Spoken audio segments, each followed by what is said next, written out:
Des de la pantalla principal d'Android anem a les aplicacions i escollim Safo. Introduïm el nostre usuari i contrasenya, o comprovem que són els correctes i premem el botó Entrar.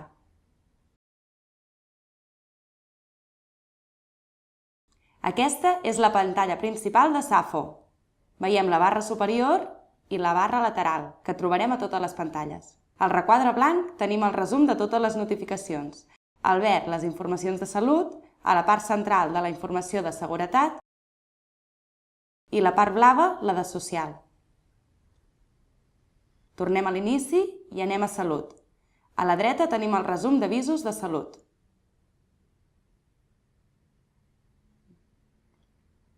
Tornant a l'inici, anant a Seguretat, tenim també a la dreta el llistat d'avisos de seguretat.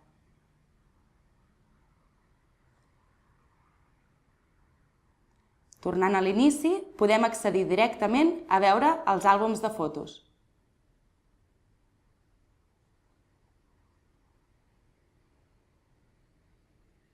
I a llegir els missatges de correu electrònic.